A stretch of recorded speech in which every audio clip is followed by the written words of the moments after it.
Hai adik-adik Taruna dimanapun berada. Halo, apa kabar? Semoga sehat-sehat selalu semuanya ya. Puji Tuhan, ibadah minggu ini akan segera kita mulai kembali ya di era pandemi ini. Semoga kita selalu tetap sehat dan semangat ya. Karena ibadah pada minggu ini kita akan gunakan ibadah dalam bentuk daring. Baiklah adik-adik, sebelum kita mulai ibadah kita, untuk kakak-kakak yang pendukung acara, kakak-kakak layan PT, silakan untuk kita mengambil tempat yang sudah ditentukan sebelum kita memulai ibadah kita. Ya. Baiklah, ibadah kita segera akan kita mulaikan. Ya, mari kita berdoa. Kakak akan pimpin kita di dalam doa. Mari kita berdoa. Puji syukur Tuhan Yesus yang baik, kami masih dipertemukan yang merupakan perpanjangan masa anugerah pada hari ini. Kami akan kembali memulai ibadah berkat PT. Sudah sekian lama kami tidak beribadah dalam gedung gereja karena masa pandemi. Terima kasih Tuhan, kami masih diberikan kesehatan, kami masih diberikan kekuatan, dan kami masih diberikan sukacita sampai pada saat ini. Tuhan Yesus, kami mohon menunjukkan bahan hati, Tuhan meninggikan dan kuduskan kami agar kami layak untuk melaksanakan ibadah kami pada pagi hari ini. Biarlah ya Tuhan, ibadah kami berkenan di hadirat Tuhan, membawa rupa yang harum bagi kehidupan kami, terutama kepada kami selaku pelayan maupun selaku adik-adik layan. Terima kasih Tuhan, berkatilah semua yang akan mengambil bagian pada pagi hari ini. Terima kasih Tuhan karena akan memulai ibadah kami hanya dalam nama Tuhan Yesus yang adalah Tuhan dan Juru Selamat. Amin. Ya, silakan dulu kakak-kakak. Baiklah, kita akan menyanyi sebelum kita masuk dalam acara talk show. Kita akan menyanyi Gembala Baik Berseringan Merdu.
Ini ada beberapa kakak host yang ada dalam talk show kita, kakak Mary, Ibu Mary, terima kasih atas kedatangannya.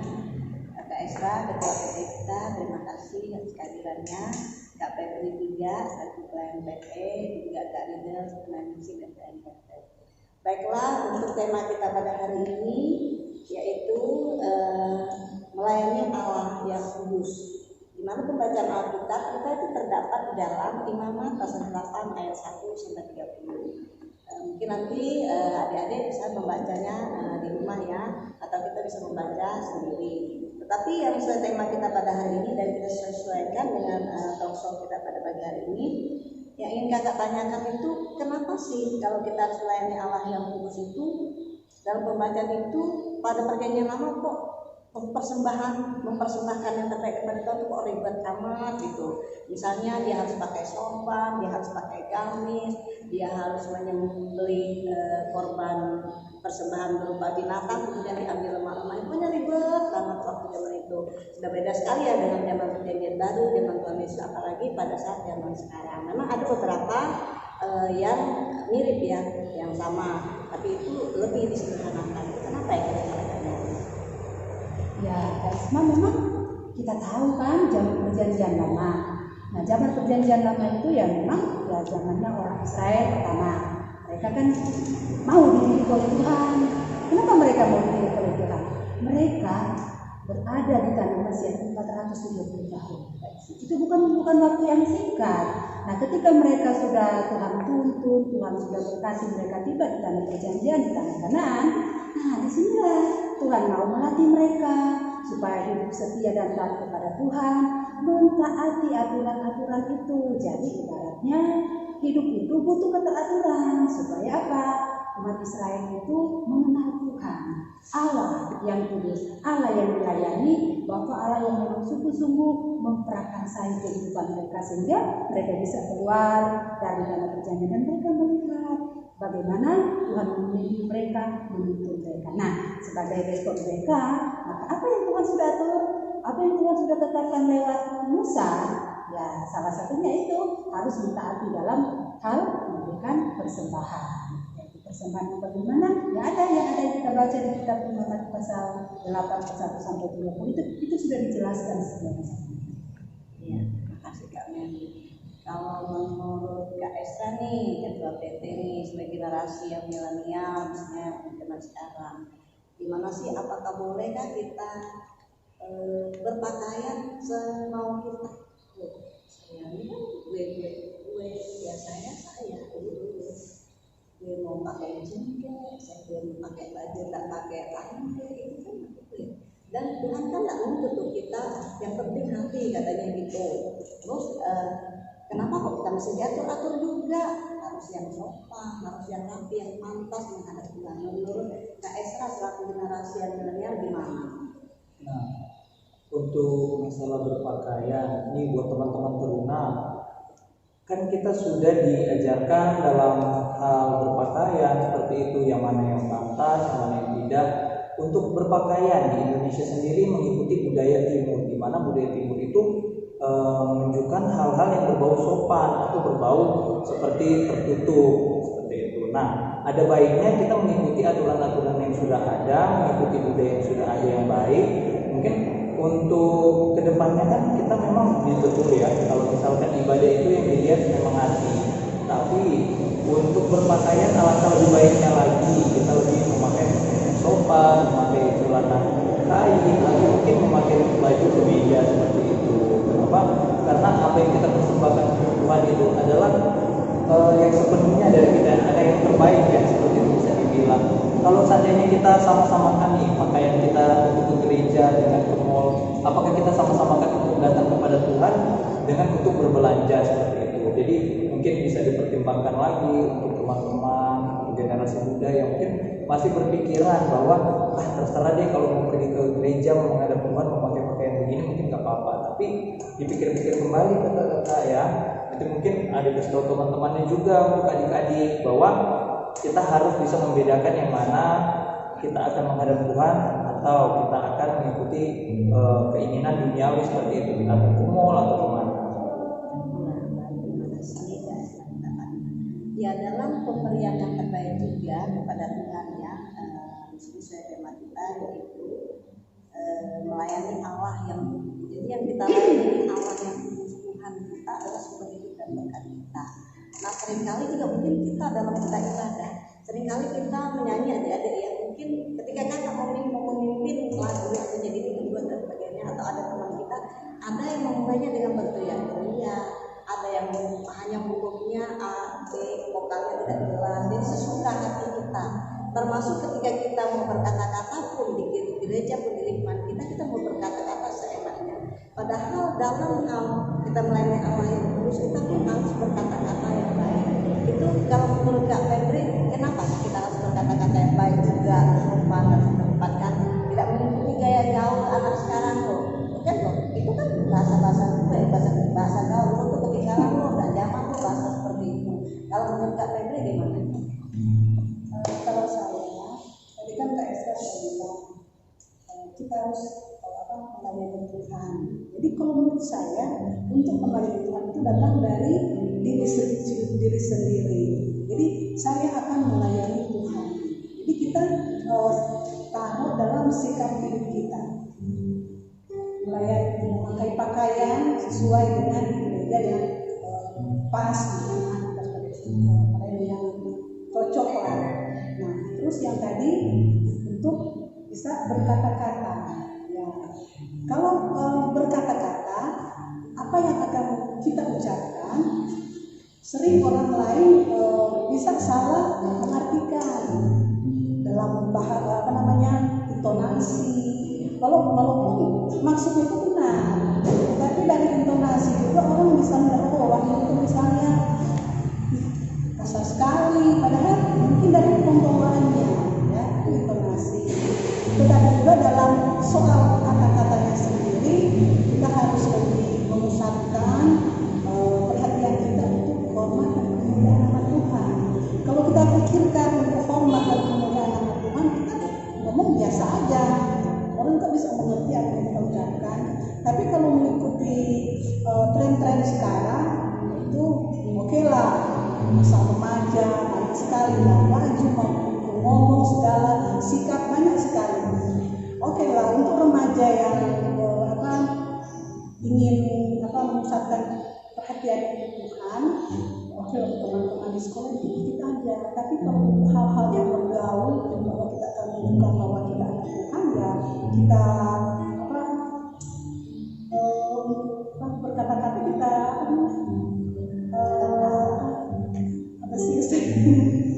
kita saling dulu apakah ini cocok atau tidak cocok. Karena dari anak-anak juga kita bisa melihat, anak ini pintar sekali, dia bisa ngajar. Mudah-mudahan di rumah juga seperti itu. Kalau di gereja kan kita lihat pintar sekali dia ini. Mudah-mudahan di rumah juga seperti itu.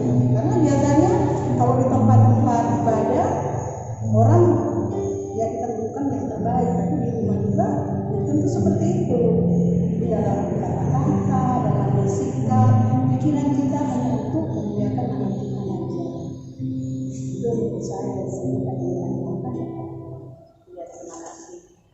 Jadi pada intinya dimanapun kita berada, karena kita harus memberikan hal yang terbaik, bukan hanya kepada Tuhan, karena iman tanpa perbuatan pada ikatnya mati.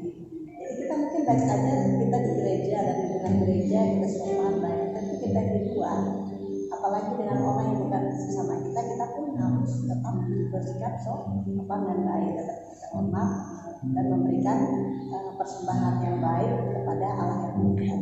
Nah, seringkali mungkin dalam ibadah kita ya, kita ada lagu di jemaat, ada lagu di ceria, ada lagu di muda-mudi dan lain sebagainya. Nah, untuk anak PT ini seringkali ya, kalau kita bisa mengajak, mari kita menyanyi di jemaat, kok lagu bapak-bapak sih, lagu ibu sih, atau coba lagu-lagu kita aja sih, ya lagu pakai.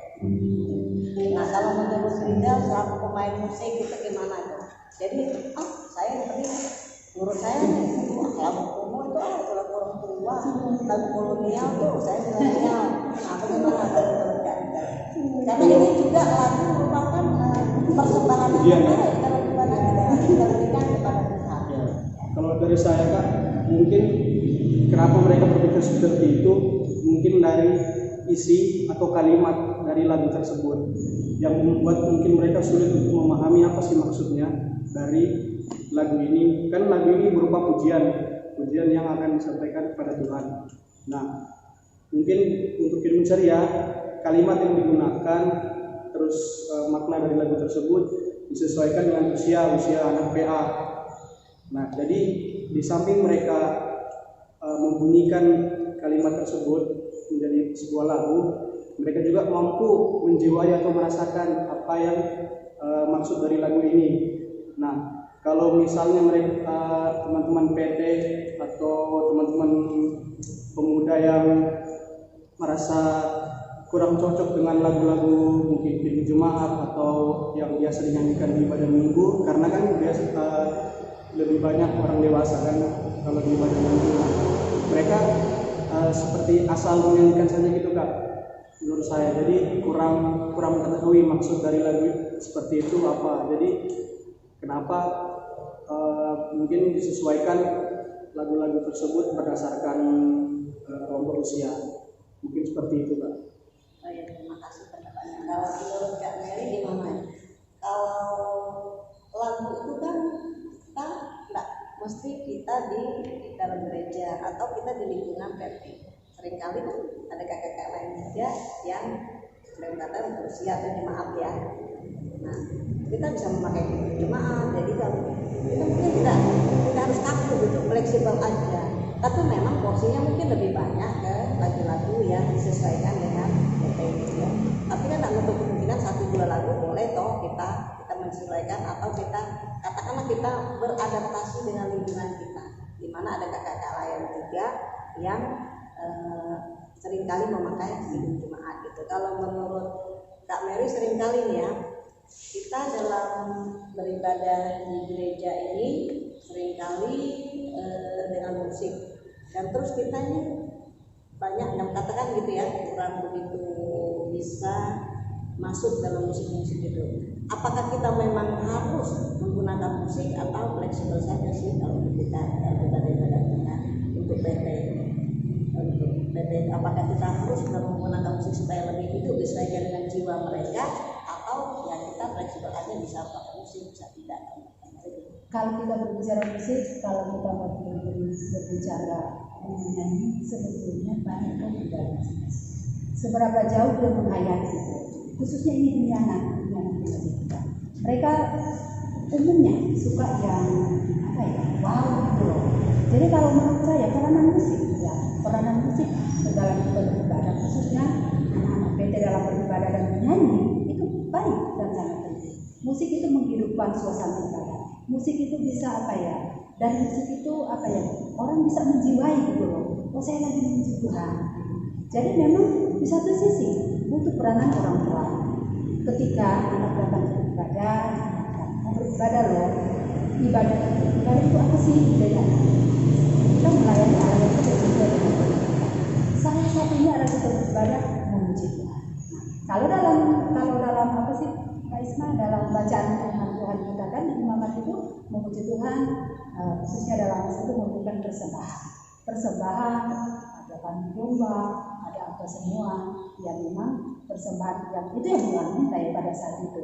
Nah, untuk sekarang ini kan kita memberikan persembahan itu sekarang Tuhan tidak minta kok bawa uang yang banyak kita kasih persembahan, tapi sekali lagi yang Tuhan inginkan adalah hati yang Ibrani pasal 12 ya, cara memberikan persembahan yang hidup dan yang berkenan. Saya sudah lihat itu kita bagaimana, padahal kita ini kan melayani Allah yang kudus. Tuhan itu mengerti situasi dan kondisi kita. Tuhan tidak menuntut kita pandai bicara seperti Nabi Musa ya. Saya tidak pandai bicara dan sebagainya, tapi Tuhan mau itu kita itu mau melayani, mau dikudus, mau menjadi pelayan dan sebagainya. Ya. Jadi kalau masalah berdoa di Turki di kalangan anak teruna, khususnya di usia remaja ya, 13 sampai dengan 19 tahun, di mana 18 tahun itu dipanggil peralihan atau sini seperti itu ya. Jadi pada usia remaja itu 13 sampai 17 tahun, kalau dalam PT kemudian dia akan kategorisasi umur 17 dan 18 tahun akan menjadi pemuda. Pastinya kita selaku kakak-kakak layan PT harus mempersiapkan diri untuk menjadikan anak-anak teruna ini pada saat dia peralihan ke pemuda menjadi pemuda yang baik dengan cara apa? Mulai dari seperti kayak Isma bilang, liturgi ataupun berdoa. Nah, untuk adik-adik sendiri, untuk pandai atau pintar berbicara itu memang banyak orang yang bilang sulit ataupun ada yang bilang gampang. Tapi orang yang pandai berbicara itu mungkin bukan berasal dari kata-katanya yang indah atau mungkin dari tafsiran kata-katanya yang puitis banget, enggak. Itu mungkin dari hati kalian untuk adik-adik, apalagi ini kita kan mempersembahkan diri ke Tuhan, menjadi seorang liturgi, pemimpin ibadah. Itu artinya kalian bisa belajar menjadi diri sendiri, menjadi seorang pemimpin, mulai dari pemimpin ibadah. Kemudian yang kedua, kalau kalian disuruh berdoa nih buat adik-adik atau teman-teman, mungkin ada juga kakak-kakak lain yang mungkin pada saat itu untuk menjadi firman Tuhan atau firman pada di ibadah PT, mungkin masih banyak yang menolak. Jadi jelas ini sendiri di sini ingin membagikan sharing ini ke kakak-kakak lain ataupun adik-adik lain untuk selalu menerima, karena apakah cuma berkat aja yang pada saat Tuhan kasih ke kita langsung terima? Apakah kita pada saat diberikan kesempatan untuk berdoa atau kita diberikan kesempatan untuk menjadi liturgi, kita malah menolak seperti itu? Jadi intinya untuk kata-kata sih itu tidak penting. Yang penting adalah gimana kalian bisa menyampaikan isi hati kalian kepada Tuhan melalui jadi petugas liturgi, berdoa, dan kalian juga bisa menolong orang luar misalnya ya, seperti itu. Mungkin dalam bentuk hal sosial ataupun dalam bentuk hal sumbangan seperti itu. Jadi pada intinya untuk menjadi hebat seperti itu, apalagi masih teruna, itu ada banyak kesempatan. Mulailah dari diri sendiri, dan tentunya jangan takut untuk berdoa, dan jangan takut juga untuk menjadi seorang pemimpin mulai dari kecil, yaitu liturgi pemimpin ibadah. Terima kasih. Jadi untuk kesimpulannya dalam melayani Allah yang kudus itu, pertama memang kita paling penting adalah hormat, kita dapat hormat kepada Tuhan dalam cara kita berpakaian, berkata-kata, kemudian dalam rangka kita menyanyi, terus kita berdoa dan lain-lain. Tapi kita juga perlu ingat bahwa yang sempurna itu adalah Tuhan. Jadi kita yang tidak sempurna ini berusaha tetap mendekatkan diri, itu tadi mendekatkan diri kepada Tuhan dengan memberikan persembahan yang terbaik, memberi persembahan berupa uang kah, atau kita disuruh menyanyikan, atau menjadi liturgos kah, atau kita disuruh berdoa, itu kita harus melakukan dengan yang sebaik-baiknya, berkata-kata yang baik, bersikap yang baik, berkata yang baik, dan karena yang kita layani itu siapa? Yang kita layani itu adalah Allah yang kudus, itu adalah Tuhan kita yang merupakan sumber hidup dan berkat kita. Mungkin ada lagi yang mau ditambahkan kakak-kakak? Yang penting buat anak-anak lain kita mau memberi, mau. Kalau mau salah jangan pernah takut, jangan begini. Aku maaf nanti aku salah diketawakan. Teman-teman juga ya jangan. Kalau karena tempat kita belajar itu adalah apa? Kita sendiri dulu. Ya bagaimana nanti kita ketika kita dewasa, atau ketika kita misalkan melanjutkan pendidikan luar sudah tidak tinggal dengan orang tua, kita sendiri tidak bisa mengetahui kemampuan kita sendiri. Jadi anak-anak teruna itu masa di mana mereka mencari identitas diri. Makanya kadang anak teruna itu kan mudah ikut-ikutan bisa kata-kata baru. Kadang dia nggak tahu arti kata-kata berikutnya membawanya pada hal pergaulan yang tidak baik. Jadi salah satu hal yang buka dirimu khususnya dalam beribadah, jangan takut salah. Mau berdoa, yang penting kamu tidak melakukan sesuatu yang salah. Kamu berdoa, mau salah, mau apa, tidak ada itu. Yang penting adakan pelayan. Kita sama-sama belajar. Itu aja sih Kak Isma yang pertama. Buka diri dan mau belajar. Jangan malu. Itu aja. Nah, itu bukan hanya untuk adik-adik yang kakak-kakak lain juga ya. Kalau buka diri, bagaimana kita harus persiapan, kita mempersiapkan misalnya, ya sedikit aja. Sebenarnya yang dalam diri kita kan Tuhan kasih. Yang kedua itu dari diri kita sendiri. Kalau kita percaya diri, kita kan sudah ikut PA. PA kan diajarkan siapa yang mau pergi, siapa yang mau berdoa, kan diajarkan. Dari PA kita sudah percaya diri, sudah biasa, bukan biasa kita biasa melakukan. Kita kan sudah SMP, ini kan sudah lebih dewasa. Jadi sebenarnya nggak usah kita ngerti dari sekolah itu diajarkan cara berdoa, cara kalau kita percaya diri mau melakukan dari PA, masuk teruna semua sudah oke, karena sudah dibilang biasa. Tapi setiap hari minggu diajarkan, nggak usah bingung lagi, nggak usah. Jadi yang kita kurang itu adalah kurang percaya diri. Kalau ada yang sudah terbiasa, misalnya si A yang hampir minggu dia terus terbiasa, dia nggak ragu-ragu. Tapi yang tidak mau, itulah masalahnya. Kenapa dia tidak mau? Jadi sebenarnya yang kurang itu percaya diri. Kalau sudah di depan salah atau melayani aja, salah kita perbaiki aja. Tapi percaya diri orang itu belum ada. Kita dari PA kan diajarkan. Kita kan sudah remaja ya, sekolah pemuda. Jadi itu kurang percaya diri aja. Sudah dipaksa-paksa nggak mau, jadi kurang percaya diri. Semua bisa, tapi percaya dirinya belum ada. jadi Nanti kita melayani aja kok di gereja. dengan kita melakukan 1 kali 2 kali akhirnya terbiasa.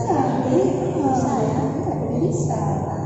Jadi intinya melayani Allah yang kudus itu juga kita harus mau memberi diri kita, dan kita juga memberi dalam melakukannya, bahwa Tuhan pasti akan memulai kita semua. Tidak ada orang langsung bisa khotbah, bisa bawa bos, bisa berdoa, kita juga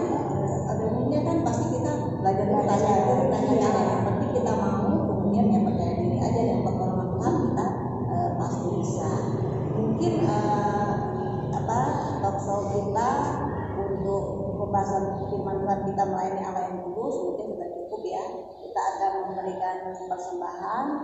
Kemudian mungkin ada penyampaian dari Kak Esta untuk persembahan kita itu bagaimana Kak Esta ya? Ya betul. Jadi untuk persembahan nanti untuk adik-adik pelayan itu bisa nanti persembahannya dikumpulkan ya, nanti minta tolong sama orang tuanya. Kalau misalkan sendiri nanti bisa dititipkan ke orang tuanya. Nanti pada saat ibadah minggu itu bisa disetorkan seperti itu ke gereja, atau mungkin ada cara-cara lain yang mungkin bisa di transferkan atau seperti apa, karena persembahan itu juga tetap harus kita berikan ya.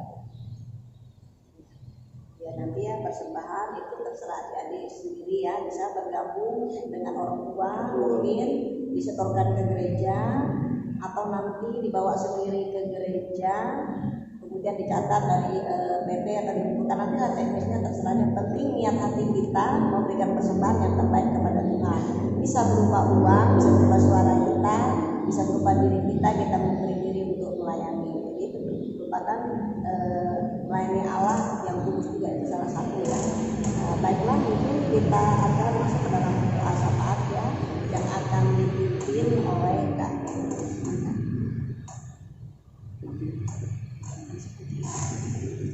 Oke, anak-anak yang dikasih Tuhan, mari kita satu dalam doa. Tuhan Yesus, Allah Bapa yang telah dalam kerajaan surga, saat itu kami datang kepadamu, kami naikkan puji dan syukur kami, karena kami selalu merasakan bahwa campur tangan Tuhan dalam kehidupan kami. Kami bersyukur Tuhan, saat ini kami sudah memberitakan firman-Mu di masa COVID-19 ini, kami boleh mewartakan kebenaran firman-Mu. Berkati juga kami di tempat ini yang sudah menyampaikan dan sudah berdiskusi, kiranya ini boleh berkenan untuk anak-anak remaja di rumah. Tolong kami ya Tuhan, agar kami bisa mempersembahkan tubuh kami untuk hormat dan kemuliaan nama-Mu. Ampunilah kami ya Tuhan, ini doa permohonan kami. Berkati juga anak-anak yang akan memberikan persembahan, karena Engkau berkati agar mereka memberikan persembahan dengan setulus hati mereka. Ampuni kami ya Tuhan, dan tolong juga anak-anak remaja kami, agar mereka boleh aktif mengikuti ibadah yang boleh kami lakukan saat ini. Ya, apa yang kami sampaikan itu boleh berguna untuk kehidupan mereka. Tolonglah kami ya Tuhan, dan kami percaya bahwa kami dengan dosa, hanya kepadamu Tuhan kami mohon pengampunan dari-Mu. Dan saat ini kami akan menyampaikan doa syafaat, doa yang telah Kau ajarkan kepada ke-12 murid-Mu, dan saat ini kami akan ucapkan bersama-sama. Bapa kami yang di surga, dikuduskan nama-Mu, datanglah kerajaan-Mu, jadilah kehendak-Mu di bumi seperti di surga. Berikanlah kami pada hari ini makanan kami yang secukupnya, dan ampunilah kami akan kesalahan kami, seperti kami juga mengampuni orang yang salah pada kami. Dan jangan membawa kami ke dalam pencobaan, tetapi lepaskanlah kami daripada yang jahat.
ibadah kita akan mengganggu apapun.